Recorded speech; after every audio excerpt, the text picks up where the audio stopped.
Olá, amigos, que todos tenham um dia feliz, na paz do Senhor. Vamos estudar a lição da Escola Sabatina?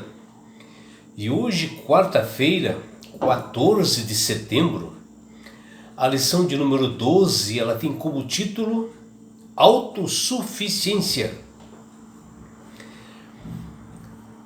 Saul era um rei que ele foi escolhido pelo povo de Israel porque eles não queriam mais que juízes fossem os administradores daquela nação na época. Eles queriam imitar os povos vizinhos e eles constituíram o rei. E Saul foi ungido, como rei pelo profeta Samuel, a pedido de Deus. E Saul, estava no seu segundo reinado diante do povo de Israel. E ele provocou uma guerra desnecessária com os filisteus, porque Saul, anteriormente, ele já havia vencido, porque ele era um guerreiro, ele já havia vencido outras guerras, com povos menores, e ele acabou provocando esses filisteus. Saul separou assim 3.000 homens para a guerra, se achando que ele estava bastante forte, para vencer os filisteus.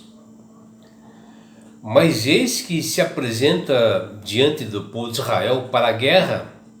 Os filisteus, eles se apresentaram com 30.000 carros, 6.000 atiradores e muito especiais, pessoas treinadas para a guerra, e que o número de soldados, conforme as Sagradas Escrituras, eles pareciam assim areias do mar, que está lá em 1 Samuel 13:5.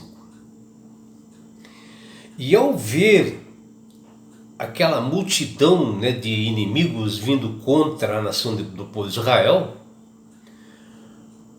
o rei Saul, assustado, ele esperou por 7 dias para que o profeta Samuel viesse, porque o Samuel ele teve que fazer outras tarefas em outra nação, e ele se atrasou. E com isto, Saul ficou assim apavorado com esse atraso. Para que ele pudesse invocar o nome do Senhor, para que ele pudesse o ajudá-lo nesta guerra.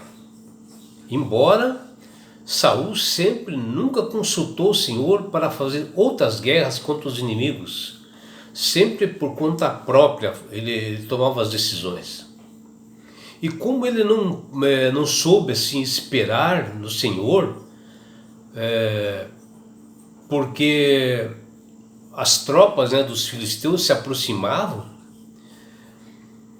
e o povo de Israel, assustado, começaram assim a fugir para as montanhas, fugir para todos os lugares, se esconder até em cemitérios,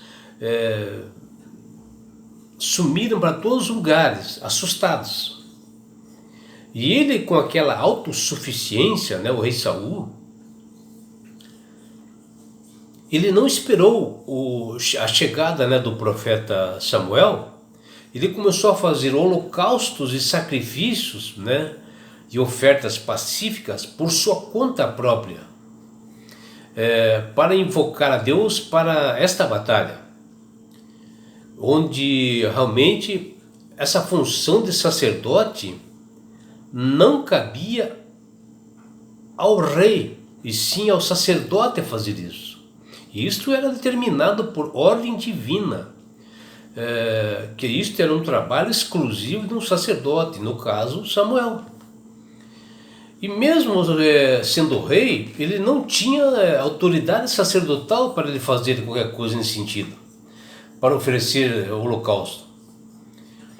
E Saul agiu assim por sua livre e espontânea vontade, e agiu por impulso e até por arrogância. E ao invés de ele reconhecer a sua falta, porque logo depois, né, que ele já tinha feito as oferendas, os sacrifícios, o Samuel acabou aparecendo. E ele não teve assim, a competência, a sinceridade de reconhecer que ele havia falhado e feito isto, onde o profeta perguntou por que ele havia feito esse holocausto, se ele não tinha autoridade para isso. E ele culpou as circunstâncias, né, do momento da guerra contra os filisteus que se aproximavam. E assim, com seu pequeno exército, ele achava que ele não tinha condição de vencer os filisteus. Mas a sua compreensão acerca da vontade de Deus foi ficando cada vez menor. E ali ele demonstrou que ele não manteria a fidelidade para com Deus, mas agiria conforme a pressão do povo e segundo as motivações do seu enganoso e mau coração. E naquele momento, o profeta proferiu a sentença para Saul, e que essa sentença veio por Deus. Vejam o que ele diz: já agora não subsistirá o teu reino. O Senhor buscou para si um homem que lhe agrada, e já lhe ordenou que seja príncipe sobre o seu povo, porquanto não guardaste o que o Senhor te ordenou, que está lá em 1 Samuel, capítulo 13, versículo 14. E aqui, né, o profeta Samuel, falando para Saul, que o reino de Saul iria terminar, acabar. E que de fato foi uma profecia que logo na sequência aconteceu. O que nós vimos aqui é algo muito ruim e terrível, né, por parte do ser humano, pela falta de fé, pela falta de confiança no Senhor e pela falta realmente de saber esperar no Senhor. Diante dessas ameaças dos filisteus, os filhos de Israel se viram assim como ratos no deserto, diante de serpentes vorazes, e se esqueceram rapidamente de todos os milagres que Deus havia feito para aquele povo de Israel, os livramentos que ele havia feito, e acabaram fazendo a dispersão, cada um correndo para um lado, correram até para nações vizinhas, uns para um lado, outros para o outro, aterrorizado, com medo. Por outro lado, eles tinham um rei autossuficiente, que era o rei Saul, que estava ao lado do povo, mas igualmente aterrorizado, mas não respeitava, né, os estatutos e mandamentos de Deus, que era a única forma de Deus atuar naquele momento difícil, e esqueceram-se do Senhor.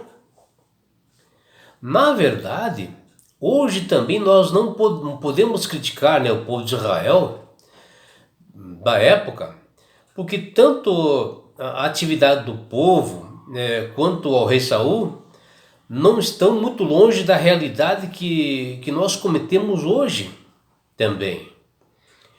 Porque muitas das vezes nós falhamos e não confiamos no Senhor e queremos resolver da nossa forma.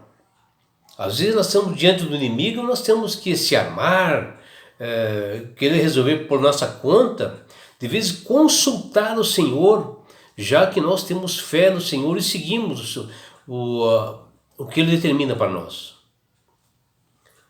E nós somos assim acostumados, né, a transformar dificuldades, problemas, em dragões e monstros, né? E agimos movidos por medo, por temores, e também às vezes muito mais pela autossuficiência, achando que nós podemos resolver aquele problema. achamos que nós não precisamos entregar nossos problemas para Deus. E vejam, né? Deus, que é o Criador e mantenedor do universo, que é sabedor de cada coração, que Ele conhece nós interiormente. Ele sabe como é que é o inimigo.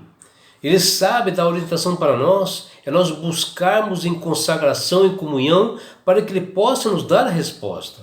E que Ele agirá no tempo certo, em favor. E daí vem a importância dessa espera. E precisamos analisar bem as escolhas, né, as atitudes, principalmente no que se refere às coisas santas de Deus, né? Ter temor a tudo isso, as coisas santas de Deus.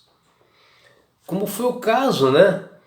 Que oferendas e sacrifícios de holocaustos é determinado somente pelo sacerdote. E Saul resolveu fazer por sua conta. E vejam, meus amigos, as atitudes, né, autossuficientes do rei Saul nesse episódio e suas desculpas, né, através dessas atitudes péssimas, né? Em 1 Samuel, capítulo 13, versículo 11, Saul diz que eu vendo, veja o que ele fala, eu vendo que o povo ia se espalhando dali com medo, e ele, né, sob pressão, avaliou com seus próprios olhos e decidiu. Quer dizer, o próprio Saul falando isso. E o segundo ponto, a segunda atitude ruim de Saul, está lá em 1 Samuel capítulo 13, versículo 12, que ele diz novamente que eu vendo que os filisteus conquistaram Israel, ele moldou e presumiu e ele tomou atitudes, né? E o terceiro ponto, nós vimos que Saul, ele diz algo realmente muito ruim. Ele disse, eu disse e eu ofereci holocaustos e sacrifícios. Quer dizer, ele afirmando que ele fez e por sua conta, muito confiante em si próprio, né? Em sua visão humana, deixando Deus de lado, acreditando nos seus próprios sentimentos. Aí um exemplo bom para nós, meus amigos, né? De como nós devemos não proceder e nunca e jamais ter autossuficiência. Porque a coisa maior que nós devemos ter para Deus é o temor, é a reverência para Deus.